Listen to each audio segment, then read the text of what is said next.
आप सबको रक्षाबंधन की बहुत बहुत शुभकामनाएं।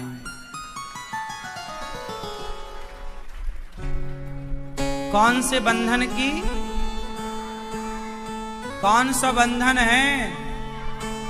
हाँ, ये बंधन तो प्यार का बंधन है, तो जन्मों का संगम है। ये बंधन तो प्यार का बंधन है, जन्मों का संगम है।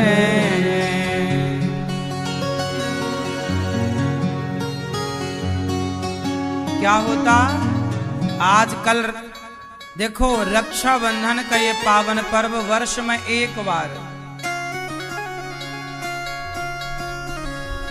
श्रावण मास की पूर्णिमा को यह त्योहार मनाया जाता है।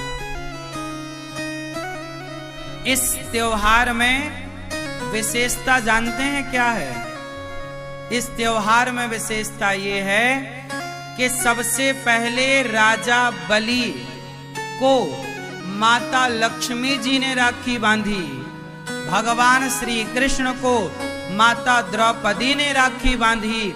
तब से ये परंपरा चली कि हर बहन अपने भाई को रक्षाबंधन के दिन राखी बांधती है।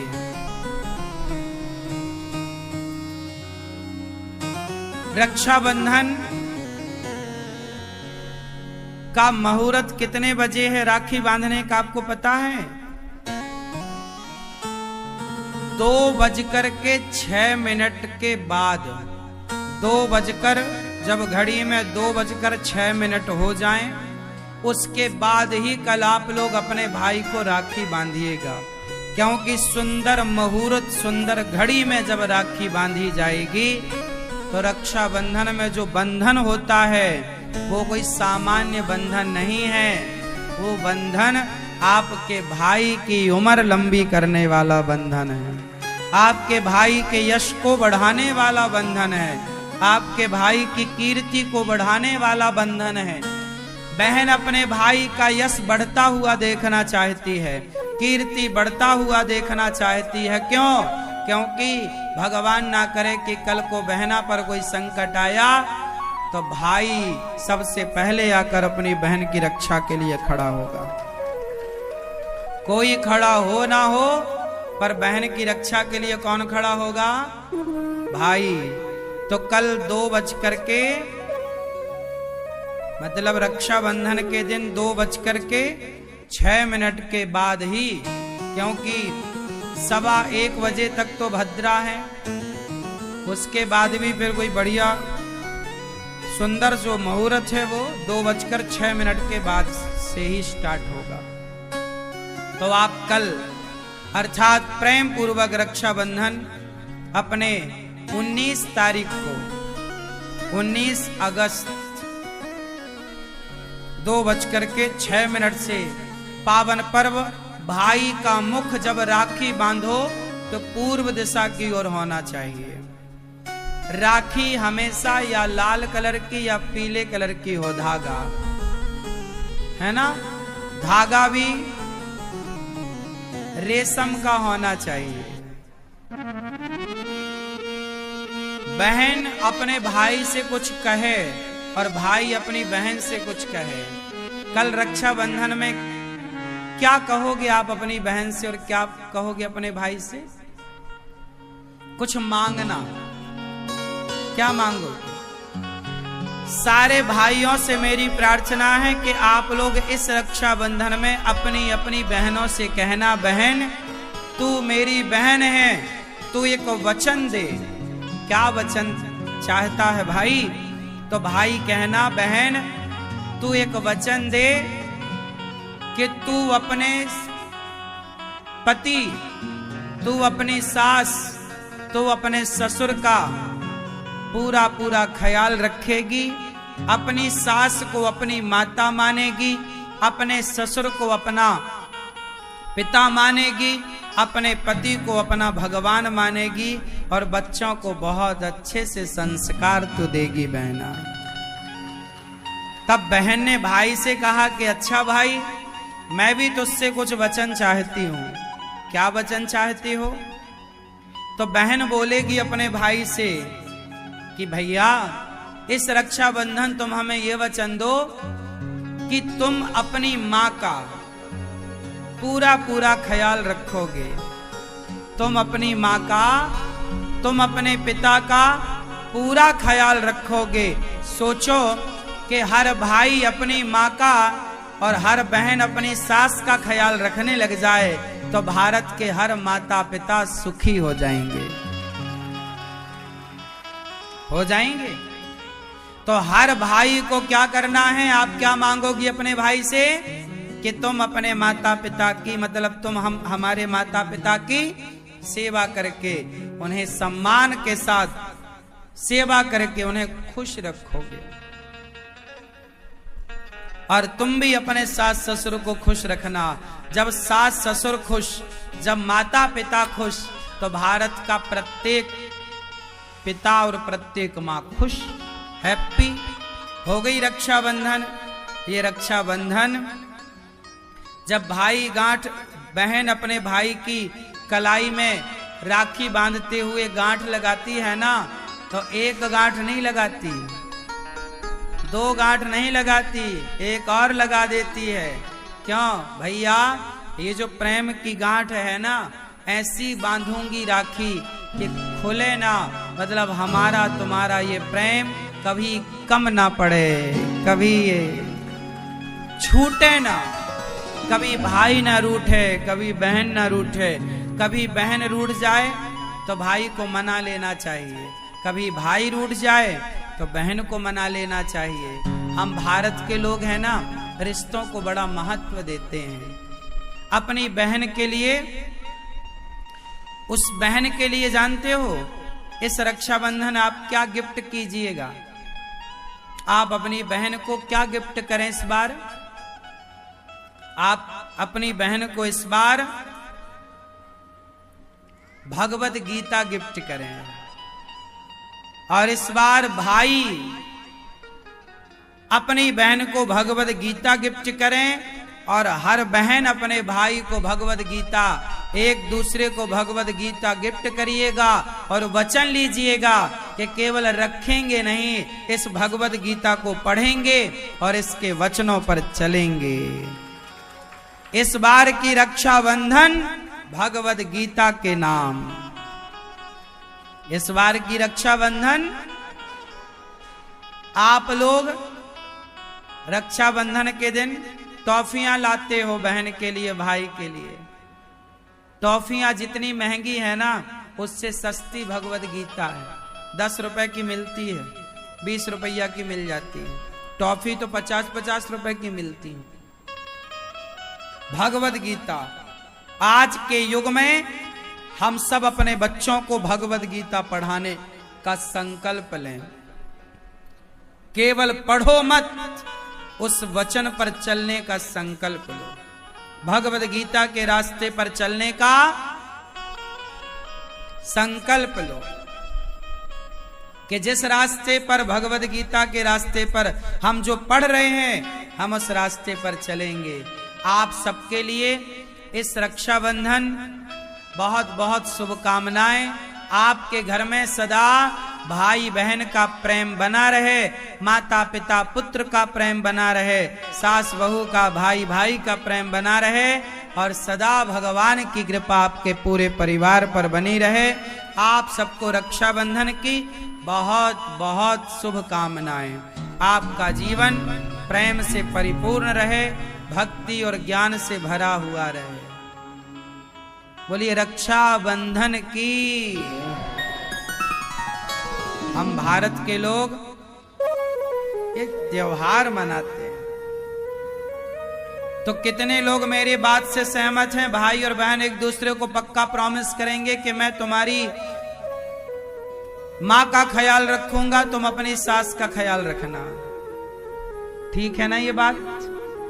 तो आप लोग ध्यान रखिएगा।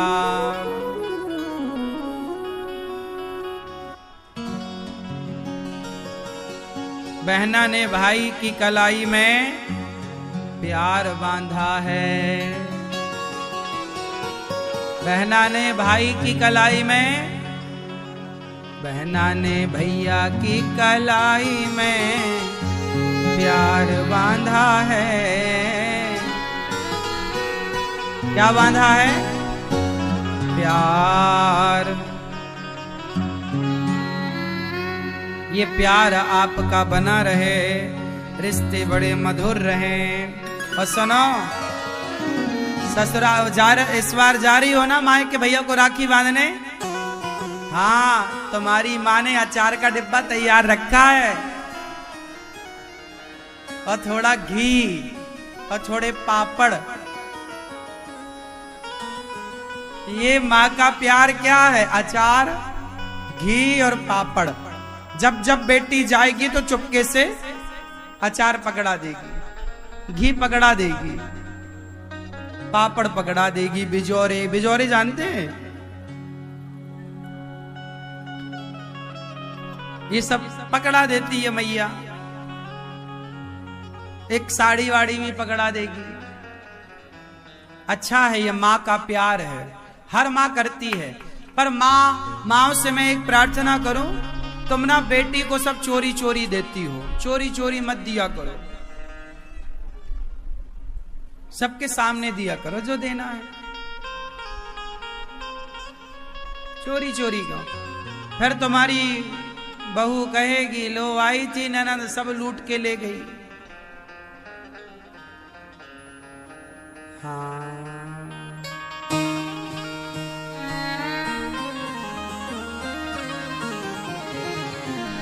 आई थी सब ले गई। इसलिए रिश्तों में पारदर्शिता भी बनी रहनी चाहिए। क्या बनी रहनी चाहिए? जरूरी है। आप अपने धर्म में कितने अडिग हैं। कथा की गंगा हम सबके जीवन को पावन करती है। सावन के महीने में ज्यादा से ज्यादा क्या करना चाहिए? श्रवण करना चाहिए। इसका नाम है श्रावण, मतलब सुनना। भगवान ने हमें कान 2 दिए हैं सुनने के लिए, मुंह 1 दिया है बोलने के लिए। अर्थात बोलना कम है और सुनना ज्यादा है।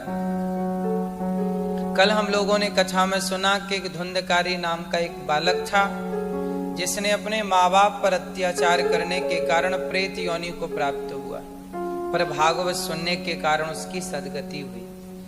जाने अनजाने में किसी से कोई पाप हो जाए तो क्या करे? भागवत सुने। भागवत सुनने से वह व्यक्ति उस योनि से मुक्त होकर और पावन योनियों में प्रवेश कर लेता है, पावन योनियों में पहुंच जाता है। धुंधकारी की 5 स्त्रियां हैं और 5 का गुलाम बना घूमता है धुंधकारी। हम सबकी स्त्रियां कितनी हैं? ये 5 इंद्रियां हैं। हम सब इन 5 इंद्रियों के गुलाम बन जाते हैं, और जब गुलाम बनते हैं तो हमारे जीवन में बड़ा संकट आता है। हम गुलाम किसके हैं? शब्द, स्पर्श, रूप, रस, गंध। आंख देखना चाहती है, कान सुनना चाहते हैं, जिह्वा चखना चाहती है, नासिका गंध लेना चाहती है, चमड़ी स्पर्श करना चाहती है। हमारी इंद्रियां सारी जिंदगी हमें अपनी तरफ खींचती रहती हैं। आंख कहती है हमें रूप दिखाओ, कान कहता है शब्द सुनाओ, जिह्वा सदा कहती रहती है कि हमें स्वाद चखाओ, चमड़ी कहती रहती है कि हमें अच्छा अच्छा स्पर्श कराओ। हम सारी जिंदगी अपनी इच्छाओं की पूर्ति करते करते मर जाते हैं और समझ ही नहीं पाते कि मानव शरीर मिला क्यों। कल आपने सुना कि देवर्षि नारद जी ने कहा कि मैं पिछले जन्म में दासी का बेटा था, पर दासी पुत्र से क्या बन गए? ब्रह्मा पुत्र, क्योंकि उन्होंने अपनी इंद्रियों पे कंट्रोल कर लिया। आंख चाहती है देखना, तो देखना गलत थोड़ी है, पर संसार का रूप क्या देखना, भगवान का रूप देख लो तो आंखें सफल हो जाएंगी। भगवान, इस संसार में सबसे सुंदर कौन है?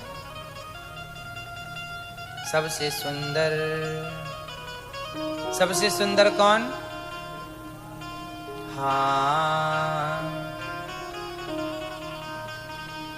नाम तुम्हारा पालनहारा, नाम तुम्हारा पालनहारा, जाने कब दर्शन होगा, जिसकी रचना इतनी सुंदर, वो कितना सुंदर होगा। तो भगवान से सुंदर, आप जगत में सुंदरता ढूंढते हैं कि ये कितना सुंदर, ये कितना सुंदर, पर सबसे सुंदर भगवान। इसलिए आंख को कहाँ लगाओ? जगत की सुंदरता में ना, जगन्नाथ की सुंदरता में, भगवान में ही आंख लगी रहे और किसी को देखना ना चाहे। ये तो आंख की सार्थकता है। कान क्या सुने? कथा। इसलिए हम लोग आज महाभारत की वह कथा सुनेंगे जिस कथा से हम बहुत कुछ सीख पाएंगे। महाभारत, कल हमने बात की थी कि महाभारत हुआ और इस महाभारत में दो पक्ष लड़े, कौरव और पांडव।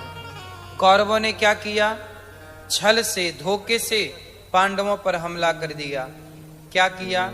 गुरु द्रोणाचार्य के बेटे अश्वत्थामा ने द्रौपदी के 5 बेटों को मार दिया। द्रौपदी के 5 बच्चे सो रहे थे।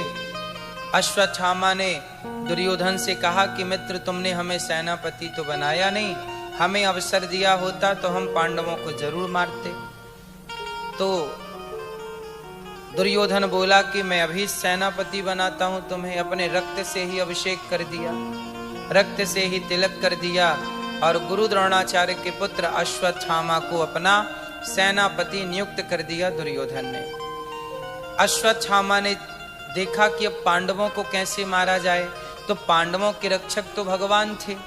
भगवान के रक्षक, जिनके रक्षा भगवान करें, उन्हें कोई कैसे मारे। लेकिन द्रौपदी के 5 बच्चे सो रहे थे। उन 5 बच्चों को वो पांडव समझ लिया, क्योंकि वो 5 बच्चे पांडवों की थे। सबका एक एक था, अर्जुन, भीम, नकुल, सहदेव, धर्मराज का एक एक। तो पांडवों के पुत्र पांडवों जैसे ही दिखते थे। अश्वत्थामा को गलतफहमी हो गई कि पांडव सो रहे हैं और सोते हुए बच्चों का सिर काट दिया। सिर काट दिया, दुर्योधन के पास लेके गया, देखो मैंने 5 पांडवों को मार दिया, ये देखो सबूत के तौर पर सिर लाया हूं। दुर्योधन ने देखा ये पांडव ने, ये तो पांडवों के पुत्र हैं, तुमने किसे मार दिया? ये तो तुमने हमारा वंश ही नष्ट कर दिया। दुर्योधन पहले प्रसन्न हुआ कि पांडव मारे गए, फिर दुख हुआ कि पांडव नहीं, ये तो पांडवों के पुत्र हैं। उसी सुख दुख की संधि में दुर्योधन की मृत्यु हो गई, दुर्योधन मर गया। पर अश्वत्थामा भागा। द्रौपदी ने सुबह देखा कि मेरे पुत्र मरे हैं, तुरंत अर्जुन को सूचना दी। अर्जुन अश्वत्थामा को पकड़ने गए। अर्जुन ने अश्वत्थामा को पकड़ना चाहा तो उसने अर्जुन को मारने के लिए ब्रह्मास्त्र का प्रयोग कर लिया। तब अर्जुन भगवान की शरण में आए और अर्जुन ने कहा, कृष्ण कृष्ण महाबाहो भक्ता नाम भयंकरा त्वमेको दह्यमानाना मपवर्गोऽसि संस्रते। हे प्रभु मेरी रक्षा करिए, कृष्ण कृष्ण महाबाहो, हे कृष्ण मेरी रक्षा। भगवान ने कहा क्या हुआ? बोले अश्वत्थामा ने ब्रह्मास्त्र चला दिया। तो भगवान ने कहा आप भी चलाओ। अर्जुन ने ब्रह्मास्त्र चलाया, दोनों टकराते तो प्रलय हो जाती। भगवान ने दोनों को शांत किया। दोनों ब्रह्मास्त्र को। और अश्वत्थामा के बाल पकड़कर अश्वत्थामा के बाल पकड़ के अर्जुन ने द्रौपदी के सामने खड़ा किया। द्रौपदी, तेरे 5 पुत्रों को मार दिया इसने, ये हत्यारा अब तेरे सामने है, जो दंड देना चाहे दे दो। द्रौपदी ने कहा कि क्या इसे मार देने से हमारे मरे हुए बच्चे जीवित हो जाएंगे? देखो, हमारी संस्कृति ना बदले की भावना नहीं रखती। द्रौपदी कहती हैं कि इसे मार देने से मेरे बच्चे जिंदा हो जाएं तो इसे जरूर मारो, पर मेरे बच्चे जिंदा तो नहीं होंगे जो इसने मार दिए हैं, इसलिए अब इसे मारने से कोई फायदा नहीं है, इसलिए इसे छोड़ दिया जाए, इसे छोड़ दो। भीम भैया बोले कि नहीं, इसे छोड़ो मत। द्रौपदी बोली, प्रभु आप बताओ क्या करें? तब भगवान ने कहा, ब्रह्मबंधुर्न हन्तव्य आतताएवधार्हणः मयैवो भयमाम्नातं परिपायनुशासनम्।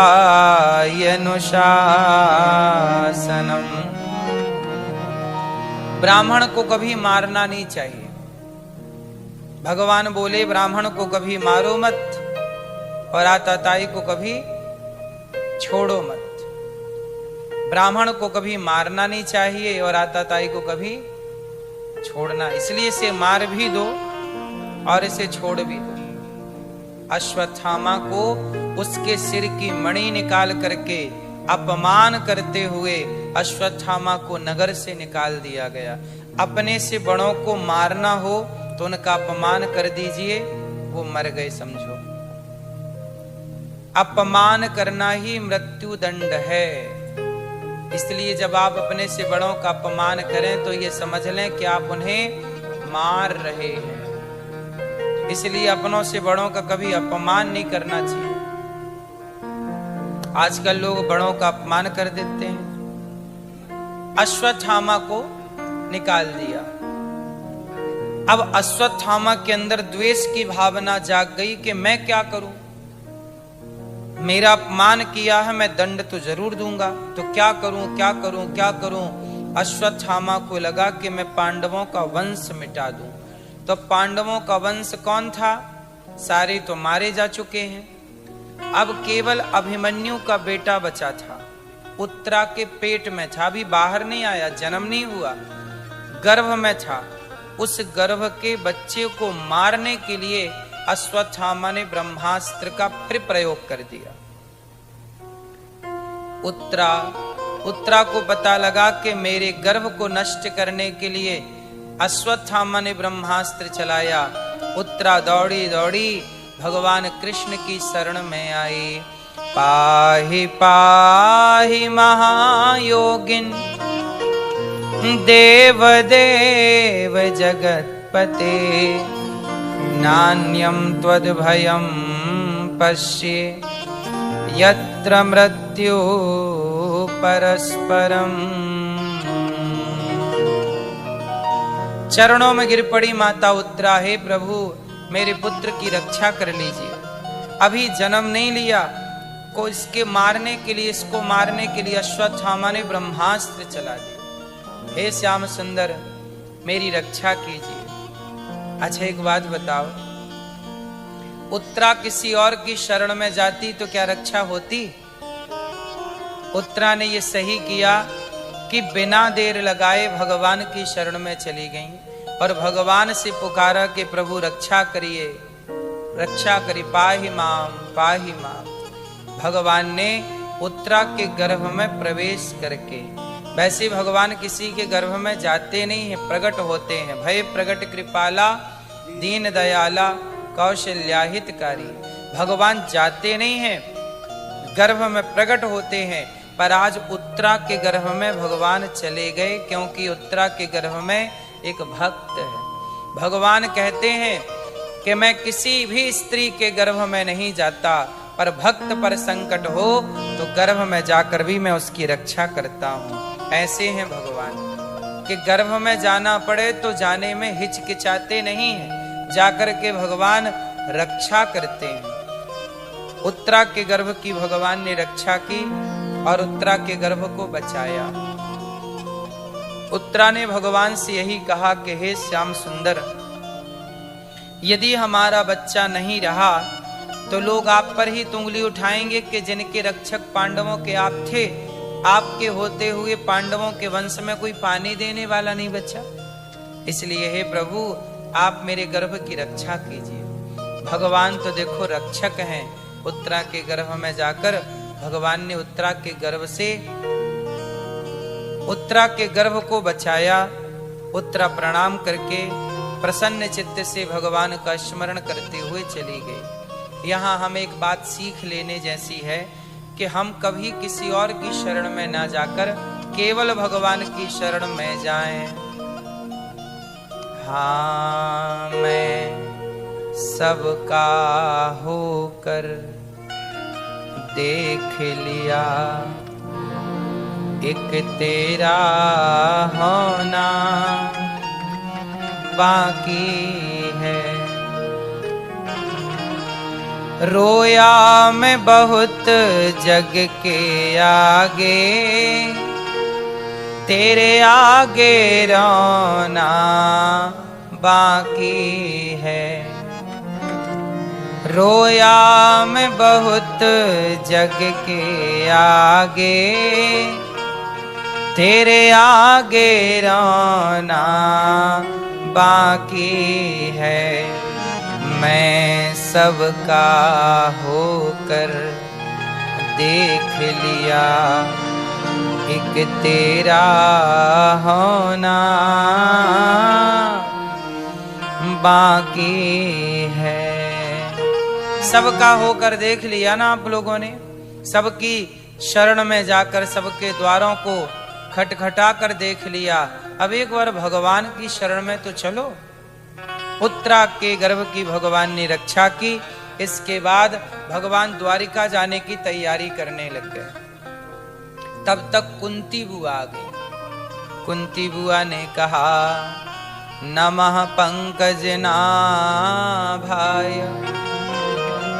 हे कमल नयन श्याम सुंदर, कृष्णाय वासुदेवाय देवकी नंदनाय च नंद गोप कुमाराय गोविंदाय नमो नमः। हे कृष्ण, कुंती बुआ बोली, श्याम सुंदर आज मैं आपसे कुछ चाहती हूँ। क्या बुआ, क्या चाहती हो? कुंती बुआ ने कहा, श्याम सुंदर आपने मेरे बेटे को राजा बना दिया है। अब दुर्योधन महाराज जा चुका है और धर्मराज युधिष्ठिर क्या बन चुके हैं? हस्तिनापुर के राजा। तो कुंती बुआ बोली, मुझे डर लग रहा है। कन्हैया मुस्कुराए, बुआ राजा बनने से तो सब प्रसन्न होते हैं, आप डर रही हो क्यों? तब कुंती बुआ ने कहा, प्रभु डर इस बात का है कि मैं राजा की माँ बन गई हूँ, राजमाता बन गई हूँ। हे प्रभु, जब तक मेरे जीवन में संकट थे ना, तब आप मेरे बहुत करीब थे। जब जब मुझे संकट पे जरूरत पड़ी, मैंने आपको पुकारा, आप दौड़े दौड़े आते थे। अब जब से सुख आया है ना, मुझे डर लगता है कि कहीं इस सुख में मैं आपको भूल ना जाऊं और आप आना जाना छोड़ ना दें। इसलिए हे प्रभु, मुझे इस बात का बहुत डर है कि कहीं ये सुख सुविधाएं मुझे आपसे दूर ना कर दें। दुख में सुमिरन सब करें, सुख में करे न कोई। जो सुख में सुमिरन करें, सो दुख काहे को। हे प्रभु, विपदा सन्तु नः शश्वत्, तत्र तत्र जगद्गुरो। भवतो दर्शनं यत् स्यात्, अपुनर्भव दर्शनम्।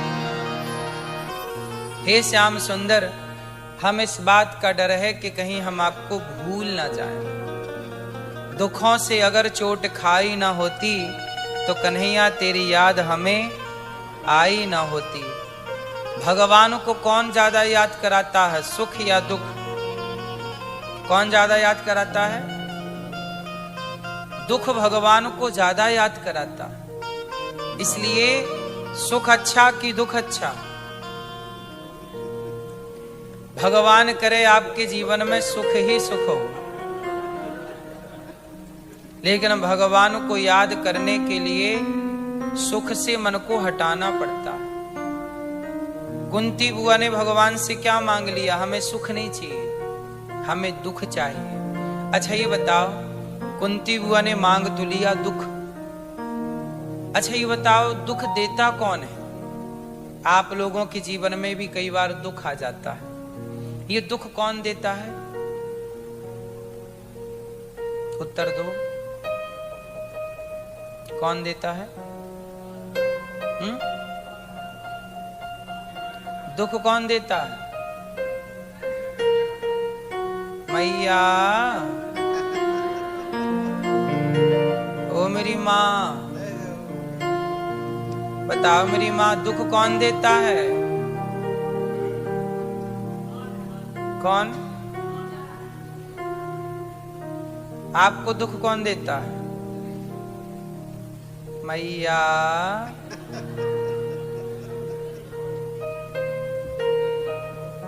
कौन देता? मैया, पीछे वाली मैया, कौन देता है? हाँ, हम सबको दुख कौन देता है?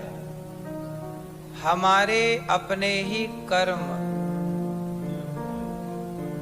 और हमें लगता है भगवान ने दुख दिया। भगवान कभी किसी को दुख नहीं देते। राम न मारे काहू को, पापी नहीं आराम, आप ही से मर जाते हैं कर कर खोटे काम। भगवान थोड़ी किसी को दुख देते हैं, कभी भगवान दुख नहीं देते। अच्छा ये बताओ, आप सब भगवान के कौन हो? कौन है? संतान, बच्चे। त्वमेव माता च पिता त्वम। आप सब गाते हो ना, मात पिता तुम शरण गहूं मैं किसकी, स्वामी शरण पढ़ूं मैं किस, तुम बिन और ना दो, प्रभु बिन और ना दो जा, आस करूं मैं किसकी, ओम जय जगदीश। अच्छा एक बात बताओ, आप सब भगवान की मात पिता तुम मेरे, हम सब भगवान के कौन हैं? संतान, बच्चे हैं, बेटा बेटी हैं। तो भगवान हमारे माई बाप हैं, माता और पिता। अच्छा एक बात बताओ, कोई माँ बाप अपने बच्चे को दुख देना चाहेंगे? आप भी तो माँ बाप होंगे बच्चों के, क्या आप अपने बच्चों को दुख देना चाहते हैं? कोई भी कष्ट देना चाहते हैं? जब आप अपने बच्चों को कोई कष्ट देना नहीं चाहते, तो भगवान भला आपको कोई कष्ट क्यों देंगे? कष्ट भगवान नहीं देते। तो बताओ कष्ट कौन देता है? हमारे ही अपने कर्म। हम जो गलत काम करते हैं, वो गलत कर्मों का फल हमें मिलता रहता। हमें लगता है भगवान ने दिया, हमें लगता है भगवान ने हमारे साथ गलत किया। भगवान क्यों गलत करेंगे? कोई आपकी भगवान से दुश्मनी है क्या? क्यों गलत करेंगे ये बताओ। अच्छा एक बात बताओ, भीष्म पितामह को बाणों की सैया पर लेटना पड़ा। कौन सी सैया? बाणों की। अब बताओ, भीष्म पितामह को आपको एक कांटा लग जाए तो कितना दर्द होता है, लेकिन भीष्म पितामह के पूरे शरीर में जब बाण घुसे हों तो सोचिए आप कितना कष्ट रहा होगा। अब बताइए कि ये सारा कष्ट पितामह को किसने दिया? किसने दिया है? उनके अपने ही कर्मों ने। ये तो बहाना है कि अर्जुन ने बाण मारा। भीष्म पितामह ने पिछले किसी जन्म में एक सांप को, सर्प को कांटों के ढेर में फेंक दिया था। बहुत सारे कांटे थे, कांटे के ढेर में पितामह ने सांप को फेंक दिया। सांप का शरीर कोमल होता है, कांटे चुभ गए उसको, और बेचारा वो कांटों के ढेर में तड़प तड़प के सांप मर गया।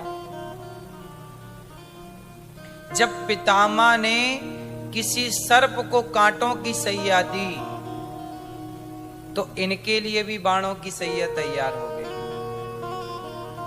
आप जैसा करते हैं वैसा आपको आगे चलकर मिलता है। इसलिए कोऊ ना काहू को सुख दुख कर दाता, निज कृत कर्म भोग सब भ्राता। कोई किसी को सुख नहीं देता, कोई किसी को दुख नहीं देता। व्यक्ति अपने कर्मों से सुख पाता है, अपने कर्मों से दुख पाता है। अच्छे कर्म करोगे सुख पाओगे, बुरे कर्म करोगे। इसलिए कौन जिम्मेदार है आपके दुख का?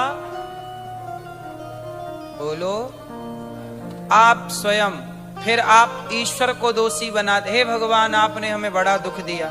भगवान थोड़ी आपके दुश्मन है। भगवान क्यों आपको दुख देंगे? ये तो सोचो। भगवान किसी को दुख नहीं देते। दूसरा उदाहरण समझिए। भगवान राम के पिता दशरथ जी, दशरथ जी ने श्रवण कुमार को मार दिया। श्रवण के मृत्यु हो जाने के बाद श्रवण के वियोग में उनके अंधे माँ बाप तड़प तड़प के मर गए।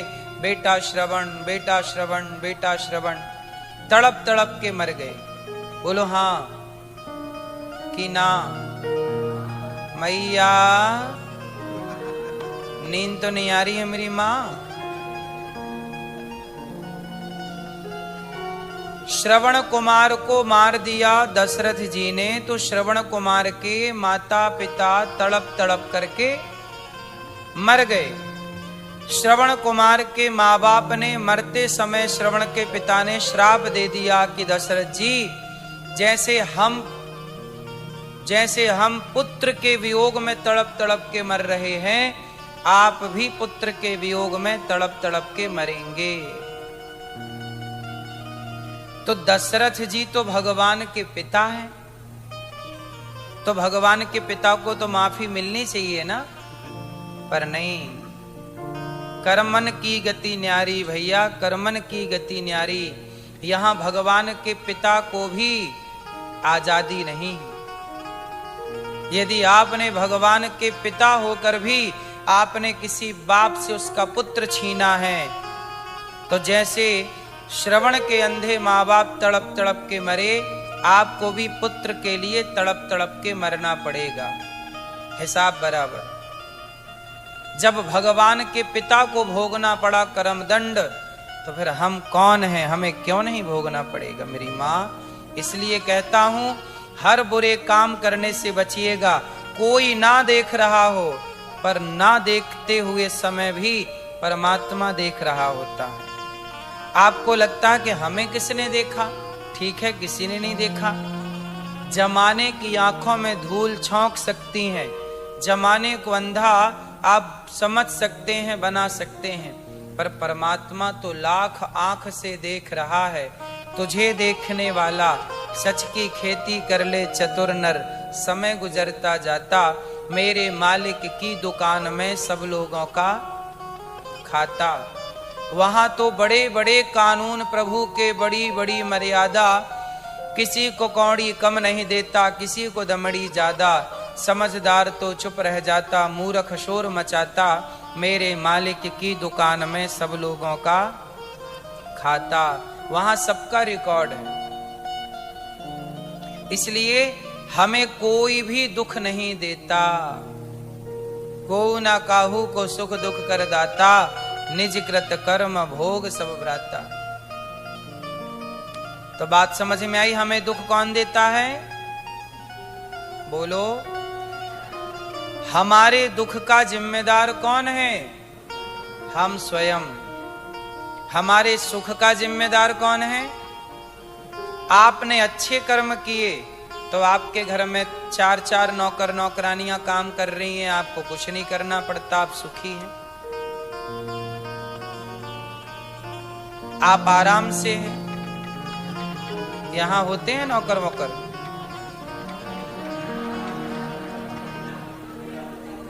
यहां नहीं होते नौकर, अच्छा है, इसलिए आप स्वस्थ हैं। यहां कोई ज्यादा मोटा नहीं है। जहां नौकर नौकरानियां ज्यादा, वहां देखो गुब्बारे की तरह फूल जाते हैं। ज्यादा सुविधाएं, ज्यादा सुख व्यक्ति को बीमार कर देता है ना? तो आप सुखी हैं, मतलब आपने पुण्य किया। आपके पास खाने को रोटी है, पहनने को कपड़ा है और रहने को मकान है। रोटी, कपड़ा, मकान। बहुत लोग ऐसे हैं जिनके पास न रहने को मकान है, ना खाने को भरपेट रोटी है और ना पहनने को ठीक ठीक कपड़े हैं। ऐसे भी लोग समाज में रहते हैं। क्यों? कोई अमीर क्यों, कोई गरीब क्यों? हर व्यक्ति अमीर गरीब, सुख दुख, हानि लाभ, ये किससे मिलता है? कर्मों से। अच्छे कर्म करोगे तो अच्छी पत्नी मिलेगी, बुरे कर्म करोगे तो बुरी पत्नी मिलेगी। आपकी पत्नी बुरी है, इसका मतलब है कि आपके कर्म ही पत्नी बनकर के आपको मिल गए। पति आपका बुरा है तो कर्म ही पति बनकर के मिल गया। भाई पति पत्नी कोई कहां से आता है? पत्नी कर्मों का ही फल होती है। जैसे बेटा, बेटा क्या है? बाढ़ है पूत पिता के कर्मा। माँ बाप का पुण्य ही पुत्र है और माँ बाप का पाप ही पुत्र है।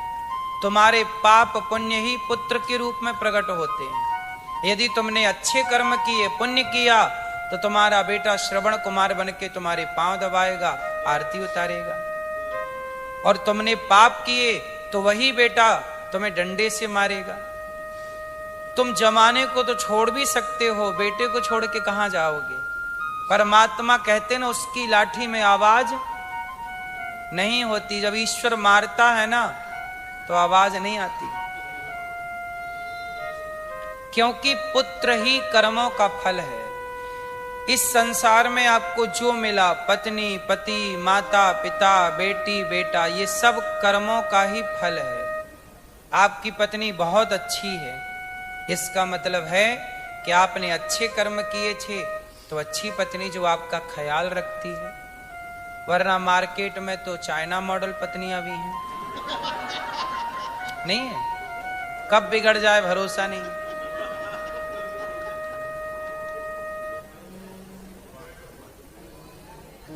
हाँ या ना?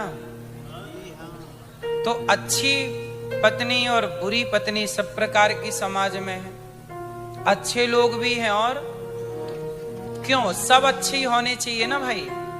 सब अमीर होने चाहिए, कोई गरीब क्यों है? कोई भूखा क्यों है? कोई सुखी क्यों है? सब अलग अलग क्यों है? अब एक सवाल यहां आप कर सकते हैं कि महाराज जी, हम अपने कर्मों से ही अच्छा पाते हैं, कर्मों से ही। गलत कर्म तो बुरा, अच्छा कर्म तो अच्छा। जब हम कर्मों का ही फल भोगते हैं तो फिर भगवान की भक्ति करने का मतलब क्या हुआ? फिर भक्ति क्यों करें जब हमें कर्म दंड ही भोगने हैं, अच्छे का अच्छा और बुरे का बुरा? तो फिर भक्ति क्यों करें? मंदिर क्यों जाएं? पूजा क्यों करें? ईश्वर की आराधना क्यों होती है? तो अब आपको इस बात का उत्तर देता हूं कि जब हम भक्ति करते हैं तो उस भक्ति से होता क्या है? भाई हमारे कर्मों से ही हमें सब कुछ मिल रहा है, सब ना मिल रहा है, तो भक्ति क्यों करते हैं? आओ इसका उत्तर जानते हैं। इसका उत्तर ये है कि एक गुरु के दो चेले थे। एक चेला, एक शिष्य जो था वो मंदिर जाके पूजा करता, सत्संग करता, कथा सुनता, कीर्तन करता, अच्छे काम करता, सेवा करता। एक शिष्य जो था मंदिर में अच्छी सेवा में लगा रहता, काम करता, सबकी सेवा करता। लेकिन जो दूसरा चेला था वो वैश्याओं के घर जाने लग गया, नाचने वाली के घर जाने लग गया, गलत संगति में पड़ गया, गलत काम करने लग गया, चोरी करने लगा, बेईमानी करने लगा, गलत काम। अब एक ही गुरु के दो चेले हैं, एक अच्छा काम कर रहा है मंदिर में कीर्तन भजन सत्संग, और दूसरा चोरी बेईमानी और वैश्या के संग रहता है, वैश्यागामी हो गया। एक दिन क्या हुआ, दोनों के साथ घटना घट गई। जो मंदिर से पूजा करके लौटा चेला, सत्संग करके लौटा, तो उसके पांव में लोहे की कील घुस गई। क्या घुस गई? लोहे की कील पांव में। लोहे की कील घुस गई। वो चिल्लाया, लंगड़ाता हुआ आया कि तभी जो दूसरा वैश्या के घर जाने वाला चेला था, उसे रास्ते में सोने से भरी पोटरी मिल गई। थोड़ा सा सोना, गोल्ड उसे मिल गया। एक चेला है, उसे गोल्ड मिल गया रास्ते में, और एक चेला है, उसे लोहे की कील मिल गई। अच्छा, लोहे की कील जिसके पांव में घुसी वो भक्त था, मंदिर में रहता, पूजा करता, कीर्तन करता। तो जो कीर्तन करता उसे क्या मिली? लोहे की कील, दर्द। और जो वैश्या का संग करता उसे रास्ते में क्या मिला? सोना। दोनों आए गुरुजी के पास। चेला ने कहा, गुरुजी ईश्वर का न्याय तो बड़ा गलत है, ईश्वर ने तो गलत न्याय किया। तो गुरुजी ने कहा, कैसे गलत? बोले देखो, मैं सत्संग करने वाला तो मुझे लोहे की कील घुसा दी, और ये गलत काम करता है, इसे चकाचक सोना दे दिया। कैसा न्याय है भगवान का? तब गुरुजी ने कहा, बेटा ईश्वर का न्याय तो सही है, पर तुम समझने में गलती कर रहे हो। तुम केवल वर्तमान को देख रहे हो, जबकि विधाता तुम्हारे भूत को और भविष्य को जानता, बीते हुए काल को और आने वाले समय को जानता है। उस हिसाब से ईश्वर का निर्णय है। तो गुरुजी क्या है ईश्वर का निर्णय? मैं समझ नहीं पाया। तब गुरुजी ने कहा कि बेटा बात ऐसी है कि आज के दिन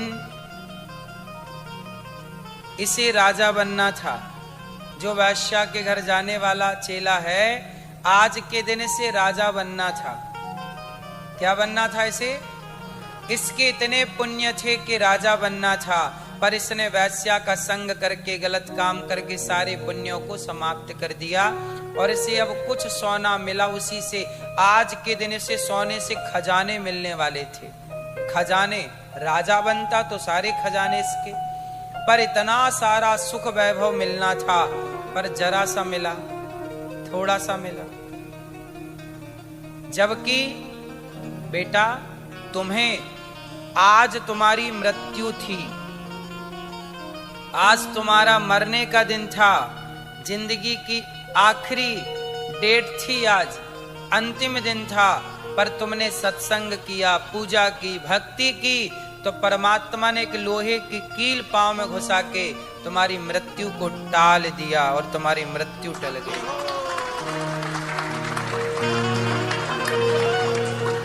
भगवान की भक्ति क्या करती है? आप पर आने वाला संकट जो कि आपको मिलना था, अवश्यमेव भोक्तव्यम, जो व्यक्ति कर्म करता है जैसा उसे भोगना पड़ता है। जैसे मार्कंडेय नाम के ऋषि थे, उन्हें 12 13 साल की उम्र में मरना था। उनके जन्म होते ही उनकी कुंडली में लिखा जा चुका है कि इनकी मृत्यु, ये 12 साल का ही बालक है, 12 साल बाद इसको मरना पड़ेगा। लेकिन उसके पिता को विश्वास था कि नहीं, चलो हमें तो 12 साल मरना है, 12 साल की उम्र में, ठीक है, पर हम तो भगवान की भक्ति करते हैं ना, तो भगवान की भक्ति क्या हमारे काम नहीं आएगी? क्या ईश्वर की भक्ति आराधना हमारे काम नहीं आएगी? तो उनके पिता ने भगवान से प्रार्थना की, प्रभु मेरे पुत्र की रक्षा कीजिए। तब उन्हें सपने में भगवान ने आज्ञा की कि कोई भी साधु संत आए तो अपने बेटे से उनको प्रणाम करवाओ। तो मार्कंडे ऋषि प्रणाम करने लगे सारे साधु संतों को। सबने आशीर्वाद दिया, दीर्घ जीवी भव, आयुष्मान भव, खूब लंबी आयु, खूब आशीर्वाद। भगवान की कृपा के कारण, संतों के आशीर्वाद के कारण वो 12 साल की उम्र में जिस बच्चे को मरना था वो युगों युगों के लिए अमर हो गए। आज भी मार्कंडे ऋषि जीवित हैं, आज भी मार्कंडे ऋषि जीवित हैं। तो भगवान क्या नहीं कर सकते? उज्जैन में गुरु जी रहते थे, सांदीपनी जी, जहां भगवान कृष्ण पढ़ने गए। क्या हुआ? उज्जैन में सांदीपनी जी के यहां, गुरु जी के यहां पढ़ने गए भगवान कृष्ण। सांदीपनी जी का बेटा बचपन में ही नदी में डूब करके मर चुका है। सांदीपनी जी के पुत्र की क्या हो गई है? मृत्यु। अब सांदीपनी जी की तो, पुत्र की तो हो गई मृत्यु, अब दोनों पति पत्नी हैं। भगवान कृष्ण पढ़ने गए उज्जैन और सांदीपनी जी के यहां उन्होंने शिक्षा पाई। और जब शिक्षा पाई तो सांदीपनी जी ने जब उन्हें पूरा पढ़ाया लिखाया तो कहा, भगवान ने कहा कि गुरुजी कुछ दक्षिणा मांग लीजिए, कुछ दक्षिणा ले लो।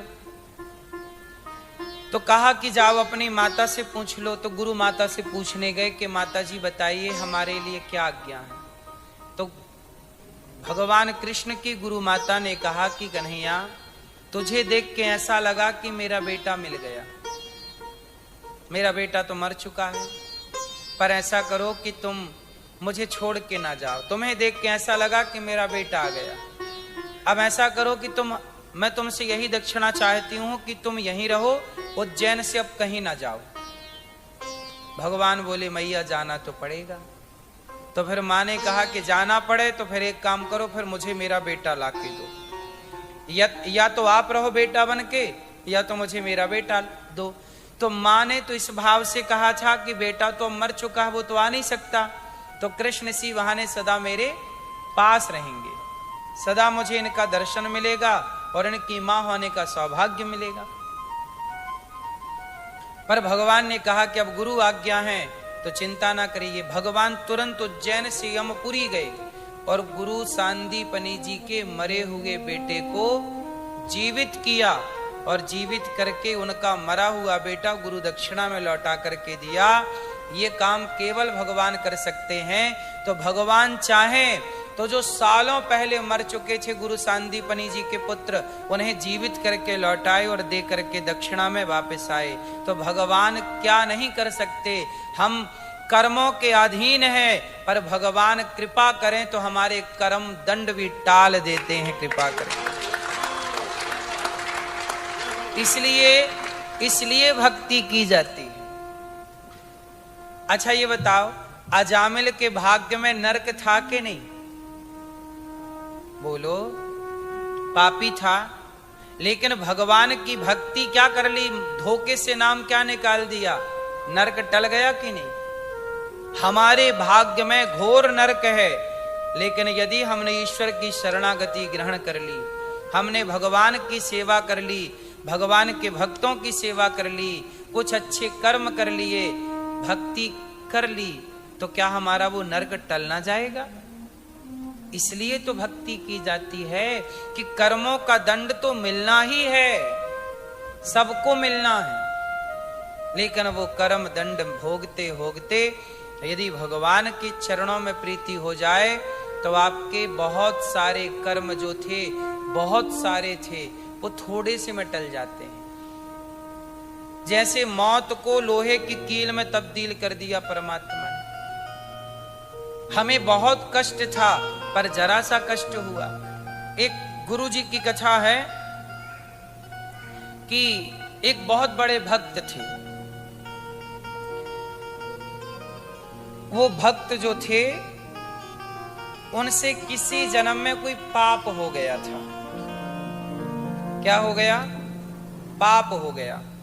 पर इस जन्म में वो बहुत बड़े भक्त थे, तो उनका पाप आया और उनका पाप आके बोला कि साधु जी, अब आपकी भक्ति के कारण हो जाएगी मुक्ति, और जब आपकी मुक्ति हो जाएगी तो मैं हूं पाप, आपका ही पाप हूं। आपने किसी जन्म में पाप किया था पर उस जन्म में आप बच गए थे, तो इस जन्म में आपको भोगना पड़ेगा। पर इस जन्म के बाद तो आपकी होने वाली है मुक्ति, आगे तो मैं आपको भोगा नहीं सकता, क्योंकि पाप जिसकी मुक्ति हो जाए उसके लिए कौन सा पाप। तो अब ऐसा करो कि मैं ठहरा पाप, आप मुझे स्वीकार कर लो। तो साधु जी ने कहा कि भैया ये बताओ पाप कि मुझे कितना भोगना है। तब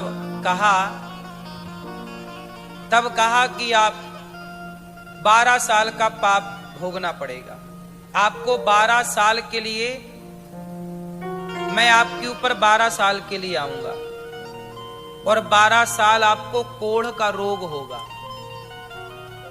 क्या होगा?